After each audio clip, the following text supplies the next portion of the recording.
এত গরম, তারপর আবার রাত ৮টা বাজে। এত রাতে গ্রামের বাড়িতে, তাও আবার আমি এসেছি রান্না করতে। কেন জানেন? সব কিছুই আপনাদের সঙ্গে খুলে বলছি। শুধু রান্না না, সবাইকে খাওয়া দাওয়া পরিবেশন করা সব কিছুই নিজের হাতে করলাম। আমার মায়ের রান্না বান্না শেষ, কিন্তু এমন সময় জানতে পারি আমার বোন আসবে বাড়িতে।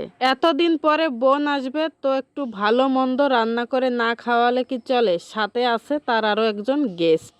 এই কারণে আমি রান্না করতে এসেছি। আর আমার মা সারা দিন এত পরিমাণ পরিশ্রম করেছে, যার কারণে মাকে বললাম তুমি যাও, আমি সব কিছু রান্নাবান্না করছি। মা অবশ্য বলেছিল আমিই রান্না করি, কিন্তু আমিই বরং আমার মাকে ইচ্ছা করে চুলার পাশ থেকে উঠিয়ে দিলাম। ওই যে বললাম, সারা দিন ওই রোদের ভিতর আমাদের বাড়িতে ধান ছিল, সেই কাজবাজ আমার মা একাই করেছে।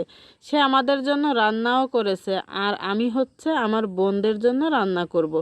তো রান্না বান্না সব কিছু আমার শেষ হয়ে গেছে। এখন হচ্ছে আমি ওদেরকে খেতে দিব। আমি কিন্তু বাড়িতে তেমন কোনো কাজই করি না, কিন্তু আমাদের বাড়িতে যদি কোনো অতিথি আসে, সেক্ষেত্রে আমি সব সময় না হলেও মাঝে মধ্যে ভালো মন্দ রান্না করে খাওয়াই। এছাড়া কখন কি রান্না করবে আমার মা কিন্তু সব সময় আমার কাছে শুনেই রান্না করে।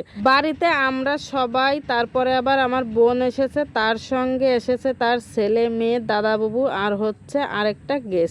তো সবাই মিলে ভেবেছি একবারে এক জায়গায় বসে খাওয়া দাওয়া করব, তাহলে আর কষ্ট হবে না বারবার রান্না করে।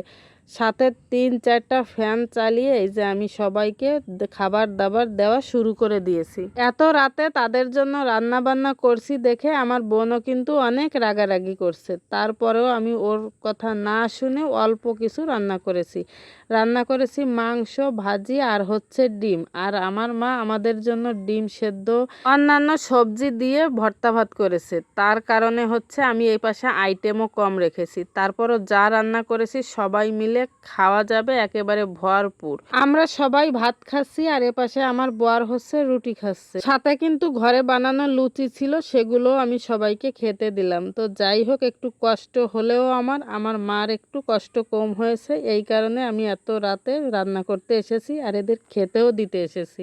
যদিও আমার কষ্ট হয়, কিন্তু এটা ভেবে ভালো লাগছে যে আমার মার একটু কষ্ট কম হয়েছে। সবার খাওয়া দাওয়া শেষ করে তারপর ওই জায়গায় বসে পড়েছি আমরা ৩ বোন আর হচ্ছে আমার মা।